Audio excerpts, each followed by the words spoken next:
जिद्द आणि आवडीला वय लागत नाही हे भारतात पुन्हा एकदा सिद्ध झाले. आता हे कसं, तर त्याआधी इमॅजिन करा, एकच माणूस आणि त्याच्या दोन इमेजेस. एक इमेज थिएटरमध्ये ऍक्शन सीन्स करते आणि कट टू दुसरीकडे तोच व्यक्ती कार रेसिंग मध्ये प्रत्यक्ष थ्रिल अनुभवतोय. हो, हा तोच व्यक्ती आहे ज्याचा कार ऍक्सिडेंट झाला होता आणि त्यानंतरही त्याने पुन्हा एकदा स्वतःला सिद्ध केलंय. स्वतःच्या पॅशनसाठी यानं फिल्म लाईनची प्रसिद्धी ही फिल्म साईन न करून नाकारलीये. कोण आहे ही व्यक्ती? तर प्रसिद्ध south Indian actor Ajit Kumar. त्यानं वयाच्या 53व्या वर्षी त्याची पॅशन जपत एक टर्निंग पॉइंट घेतलाय. कशी झाली त्याची फिल्म लाईन मध्ये सुरुवात आणि फिल्म्स करत त्याने त्याची कार रेसिंग पॅशन कशी जपलीये, आता त्याने कोणतं यश मिळवलंय, कसं होतं त्याचं कार रेसिंग करिअर, जाणून घेणार आहोत प्राईम संवादच्या आजच्या भागात. नमस्कार, मी सारिका. प्राईम संवाद या युट्यूब चॅनलवरती आपणा सर्वांचं स्वागत करते. अजित कुमार यांचा डबल धमाका. 991 श्रेणीत तिसरं स्थान आणि जीटीए श्रेणीत spirit of the race brake fail झाल्यामुळे झालेल्या अपघातानंतर किती धमाकेदार पुनरागमन, असं ट्विट अजित कुमारच्या टीमनं केलं आणि अजित कुमारच्या चाहत्यांमध्ये एकच जोश संचारला. दक्षिणेकडील सुपरस्टार अजित कुमार अलीकडेच रेसिंग मध्ये परतलेत. त्यांनी 24H दुबई 2025 एन्ड्युरन्स रेस मध्ये भाग घेतला होता. त्यांच्या टीमनं सांगितलं की अजित कुमार रेसिंग मध्ये विजय मिळवलाय आणि नंतर भारतीय ध्वज फडकावून त्यांनी विजय साजरा केला. सेलिब्रिटींनी अभिनेत्याबद्दल अभिमान आहे हे व्यक्त करत त्यांचं भरभरून कौतुक केलंय. या स्पर्धेत अजितनं भाग घेतला होता. त्यांच्याकडे अजित कुमार रेसिंग नावाची स्वतःची टीम देखील आहे. त्यांच्या विक्टीनंतर आता Ajit Kumar racing team #Ajit sir, #AK, #थाला, #24 रेसिंग दुबई असं हॅशटॅग सोशल मीडियावर व्हायरल होताना दिसत आहेत. आता हे अजित कुमार नेमके कोण, ते अभिनय क्षेत्रात आले कसे आणि ऍक्टिंग सोबत रेसिंग जपली कशी, कसा झाला त्यांचा अपघात आणि त्यानंतर कसं झालं त्यांचं कमबॅक, सविस्तर जाणून घेऊया. मे 1971 रोजी तेलंगणातील सिकंदराबाद या गजबजलेल्या शहरात जन्मलेला अजित कुमार एका मध्यमवर्गीय कुटुंबात वाढला. त्याचे वडील पी सुब्रमण्यम आणि आई मोहिनी यांनी त्यांच्यामध्ये शिस्त आणि दृढ निश्चयाची मूल्य रुजवली.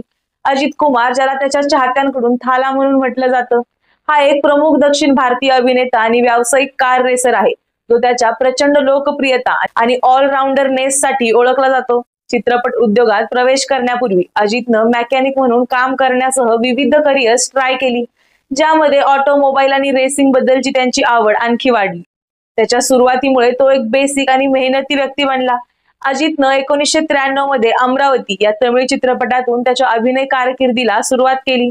पण 1996च्या कदल कोट्टई मधील त्याच्या अभिनयामुळे त्याला मोठ्या प्रमाणात मान्यता आणि समीक्षकांची प्रशंसा मिळाली. वर्षानुवर्ष तो तमिळ चित्रपट सृष्टीतील सर्वात प्रसिद्ध अभिनेत्यांपैकी एक म्हणून विकसित झाला, ज्यामध्ये 1999च्या वाली सारख्या रोमॅन्टिक नाटकांसह 2015च्या वेदालम सारख्या मोठ्या प्रमाणात मनोरंजन करणाऱ्या आणि 2021च्या मनकथा आणि 2022च्या वलीमाई सारख्या ऍक्शन थ्रिलरसह सर्व जॉनरमध्ये हिट चित्रपट दिले. गुंतागुंतीची पात्र अखंडपणे चित्रित करण्याच्या त्यांच्या क्षमतेसाठी ओळखला जाणारा अजितचा करिश्मा आणि पडद्यावरची उपस्थिती यामुळे त्याला मोठा चाहता वर्ग मिळालाय.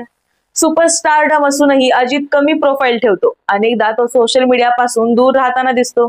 त्याच्या उत्कृष्ट अभिनय कारकिर्दी व्यतिरिक्त अजित हा एक व्यावसायिक कार रेसर आहे. त्याने अनेक प्रतिष्ठित मोटर स्पोर्ट्स स्पर्धांमध्ये भाग घेतलाय. त्याने formula BMW Asia, formula Asia आणि अगदी FIA फॉर्म्युला 2च्या चॅम्पियनशिप मध्ये भाग घेतलाय. आंतरराष्ट्रीय व्यासपीठावर भारताचं प्रतिनिधित्व केलंय. रेसिंग ही फक्त आवड नाही तर अजितसाठी वे ऑफ लाईफ आहे. मोटर स्पोर्ट मधील त्याच्या कामगिरीमुळे तो व्यावसायिक खेळात उत्कृष्ट कामगिरी करणाऱ्या मोजक्या भारतीय अभिनेत्यांपैकी एक बनलाय. याच स्पर्धेच्या पार्श्वभूमीवर अजित कुमार रेसिंग प्रॅक्टिस करत होते. या प्रॅक्टिस दरम्यान 180 किलोमीटर प्रति तास वेगानं ते कार चालवत होते. या दरम्यान त्यांचं कारवरील नियंत्रण सुटलं, त्यामुळे त्याची गाडी थेट बॅरियरला धडकली आणि गाडीचा पुढील भाग पूर्णतः उद्ध्वस्त झाला. या धडकेनंतर कारच्या पुढील भागाचा चुराडा झाला आणि ती गोल गोल फिरून रस्त्यावर थांबली. हा व्हिडिओ सोशल मीडियावर मोठ्या प्रमाणावर व्हायरल झाला होता. या दरम्यान त्याला कोणतीही दुखापत झाली नव्हती, पण अपघात झाल्यानं त्याच्या चाहत्यांमध्ये घबराट मात्र पसरली होती. पण या ऍक्सिडेंट नंतर त्याने जोरदार कमबॅक करत विजयाचं शिखर गाठलंय. आता त्याच्या कार रेसिंग अचीवमेंट्स कोणत्या ते पाहूया. 2000च्या दशकाच्या सुरुवातीला फॉर्म्युला मारुती इंडियन चॅम्पियनशिप मध्ये सहभागी झाल्यावर अजित कुमारच्या रेसिंग कारकिर्दीला अधिकृतपणे सुरुवात झाली. देशांतर्गत सर्किटमध्ये त्याच्या प्रभावी कामगिरीनं रेसिंग व्यावसायिकांचं लक्ष वेधून घेतलं आणि आंतरराष्ट्रीय संधींचा मार्ग मोकळा झाला. 2003 मध्ये अजितनं प्रतिष्ठित फॉर्म्युला BMW आशिया मालिकेत भाग घेतला होता आणि आंतरराष्ट्रीय मोटर स्पोर्ट्स क्षेत्रात प्रवेश केला. अनुभवी ड्रायव्हरशी स्पर्धा करत त्यानं त्याची क्षमता दाखवली आणि तो चित्रपट उद्योगातील फक्त एक स्टार नाही तर रेस ट्रॅकवरील स्पर्धक देखील आहे हे सिद्ध केलं. 2004 मध्ये मलेशियामध्ये झालेल्या फॉर्म्युला रेनॉल्ट V6 चॅम्पियनशिप मध्ये भाग घेऊन अजितनं क्रमवारीत वरची प्रगती केली. ही मालिका तिच्या उच्चस्तरीय स्पर्धा आणि प्रगत रेसिंग मशीनसाठी ओळखली जाते. या प्रकारात रेसिंग हे आव्हान असलं तरी अजितच्या जिद्द आणि कौशल्यामुळे त्याला ठसा उमटवता आला. 2010चा अजित सर्वात महत्वाचा टप्पा होता जेव्हा त्यानं FIA फॉर्म्युला 2 चॅम्पियनशिप मध्ये भाग घेतला होता. ही जागतिक स्तरावर मान्यता प्राप्त मोटरस्पोर्ट मालिका आहे जी फॉर्म्युला 1 ची पायरी म्हणून काम करते. अजित UK मधील सिल्व्हरस्टोन सह जगातील काही सर्वात प्रतिष्ठित ट्रॅकवर रेस केली. विविध देशातील व्यावसायिक चालकांसोबत स्पर्धा करताना अजितची कामगिरी त्याच्या चाहत्यांसाठी आणि भारतीय मोटरस्पोर्ट प्रेमींसाठी अभिमानाची गोष्ट होती. मोटरस्पोर्ट क्लब ऑफ इंडिया द्वारे आयोजित कार्यक्रमांसह भारताच्या रेसिंग सर्किट्समध्ये अजितचा सक्रिय सहभागही आहे. त्याच्या कौशल्याचा गौरव करत आणि देशातील काही सर्वोत्तम ड्रायव्हर्सशी स्पर्धा करत तो चेन्नईतील रेस ट्रॅक आणि कोइंबतूर मधील कारी मोटर स्पीडवे येथे वारंवार शर्यत करत असे. अजितच्या रेसिंग मधील बांधिलकीमुळे त्याला अनेकदा त्याच्या अभिनय कारकिर्दीतून ब्रेक घ्यावा लागला. सुपरस्टारच्या दुर्मिळ वाटचालीत त्यानं व्यावसायिक चित्रपटातील संधींपेक्षा मोटर स्पोर्ट्सच्या आवडीला प्राधान्य देणं निवडलं. या निर्णयामुळे त्याला प्रचंड आदर मिळाला. उदाहरणार्थ 2000च्या दशकाच्या सुरुवातीस त्याच्या अभिनय कारकिर्दीच्या शिखरावर असताना त्यानं आंतरराष्ट्रीय रेसिंग स्पर्धांमध्ये प्रशिक्षण आणि स्पर्धा करण्यासाठी विश्रांती घेतली होती. रेस ट्रॅक म्हणजे जिथे मी स्वतःला शोधतो तिथेच मी माझ्या मर्यादा वाढवू शकतो आणि प्रत्येक वेळी गाडी चालवताना सुधारणा करण्यावर लक्ष केंद्रित करू शकतो असं तो म्हणतो.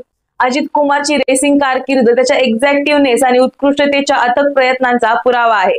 अभिनय आणि मोटरस्पोर्टच्या मागणी असलेल्या जगामध्ये समतोल साधणं हे सोपं काम नाही. तरीही अजितनं कृपा आणि दृढ निश्चयानं दोन्हीमध्ये उत्कृष्ट कामगिरी केली आहे. भारतीय रेसिंग सर्किट पासून ते आंतरराष्ट्रीय ट्रॅक पर्यंत त्याचा प्रवास हा एकदम सिरियस आणि प्रेरणादायी प्रवास आहे ज्याने त्याचं स्थान केवळ फिल्मी आयकॉन म्हणून नाही तर मनापासून एक खरा रेसर म्हणून मजबूत केलंय. त्याच्या प्रवासाविषयी तुम्हाला काय वाटतं? तुम्हाला त्याचे कोणकोणते सिनेमा आवडतात आणि ऍक्टिंग आणि रेसिंग या दोन्हींपैकी त्याचं तुम्हाला सर्वात जास्त काय आवडतं याबद्दलची तुमची मतं आम्हाला कमेंट सेक्शन मध्ये नक्की सांगा आणि प्राईम संवाद या YouTube चॅनलला सबस्क्राईब करायला विसरू नका. धन्यवाद.